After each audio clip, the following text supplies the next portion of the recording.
If in thy second state sublime, thy ransomed reason change replies, with all the circle of the wise, the perfect flower of human time.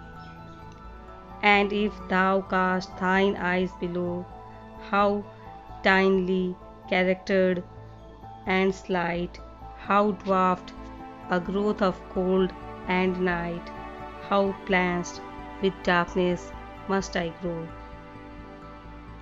Yet turn thee to the doubtful shore, where thy first form was made a man. I loved thee, spirit and love, nor can the soul of Shakespeare love thee more.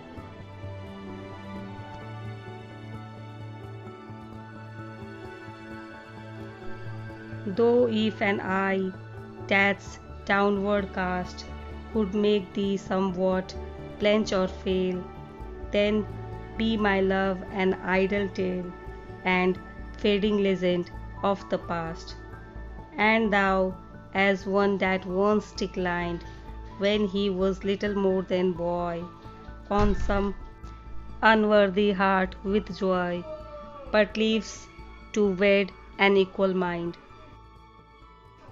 and breathes a noble world the while his other passion wholly dies, or in the light of deeper eyes is matter for a flying smile.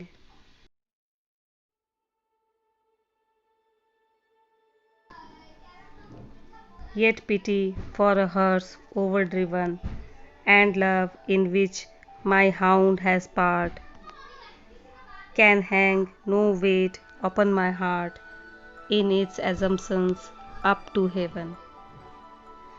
And I am so much more than these, as thou, perchance, art more than I, and yet I spare them sympathy, and I would set their pains at ease.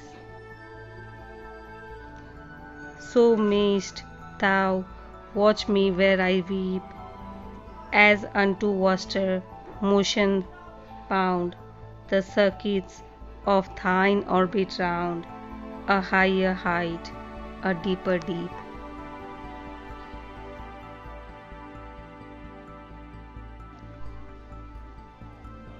Dost thou look back on what hath been, as some divinely gifted man, whose life in law estate began, and on a simple village green, who breaks his bird's invidious bar, and grasps the skirts of happy chance, and breaks the blows of circumstance, and cripples with his evil star,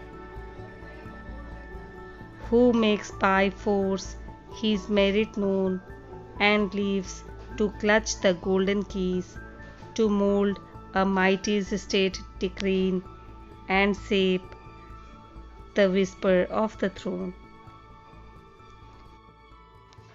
And moving up from high to higher, becomes on fortune's crowning slope the pillar of a people's hope, the centre of a world's desire.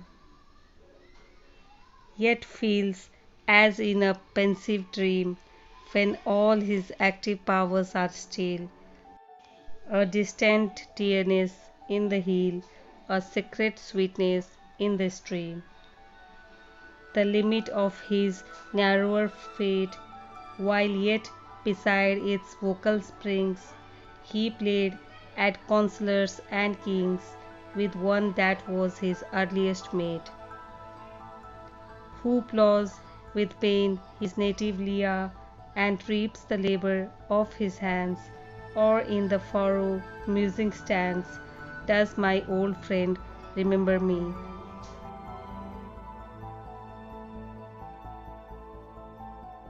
Sweet soul, do with me as thou wilt.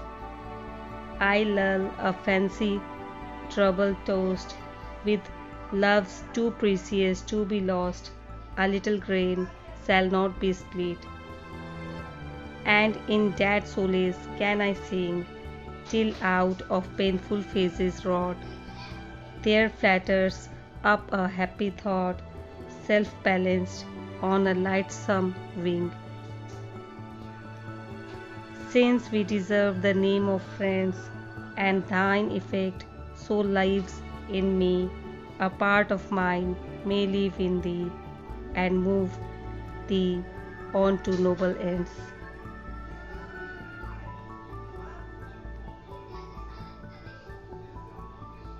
You thought my heart too far diseased. You wonder when my fancies play, to find me gay among the gay, like one with any trifle pleased. The shade by which my life was crushed, which makes a desert in my mind, has had me kindly with my kind, and like to him whose sight is lost, whose feet are guided through the land, whose jest among his friends is free, who takes the children on his knee and winds their curls about his hand. He plays with threads, he beats his chair, for pastime dreaming of the sky. His inner day can never die, his night of loss is always there.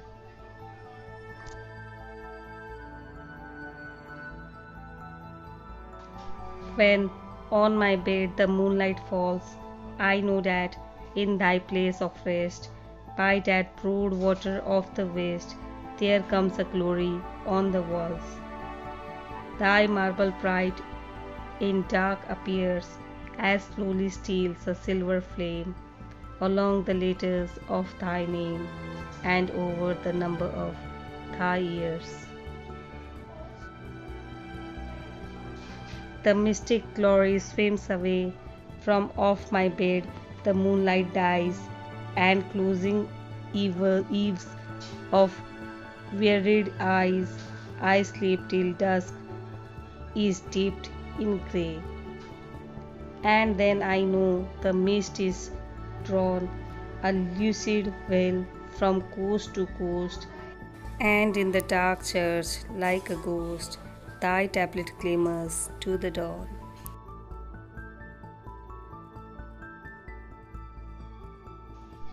When in the down I sink my head, sleep, death's twin brother, times my breath. Sleep, death's twin brother, knows not death, nor can I dream of thee as dead. I walk as ere I walked forlorn, when all our path was fresh with dew, and all the bugle breezes blew, reveal ye to the breaking morn. But what is this? I turn about, I find a trouble in thine eye, which makes me sad, I know not why, nor can my dream resolve the doubt. But ere the lark hath left the lyre, I wake, and I discern the truth. It is the trouble of my youth that foolish sleep transfers to thee.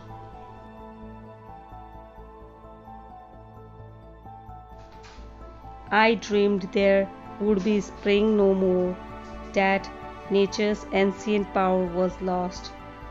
The streets were black with smoke and frost, thy chattered trifles at the door. I wandered from the noisy town, I found a wood with thorny bough. I took the thorns to bind my brows, I wore them like a civic crown. I met with scoffs, I met with scorns, from youth and babe and hoary hairs. They called me in the public squares the fool that wears a crown of thorns. They called me fool, they called me child. I found an angel of the night. The voice was low, the look was bright. He looked upon my crown and smiled. He reached the glory of a hand that seemed to touch it into leaf. The voice was not the voice of grief. The words were hard to understand.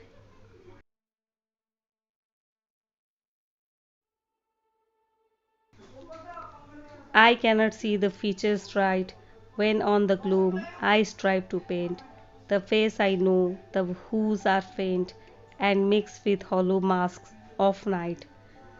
Cloud towers by ghostly masons wrought, a gulf that ever shuts and gapes, a hand that points and pale shapes in shadowy thoroughfares of thought, and crowds that stream from yawning doors, and souls of puckered faced drive, dark pearls that tumble half alive, and lazy lens on boundless shores, till all at once beyond the will I hear a wizard music roll, and through a lattice on the soul looks thy fair face and makes it still.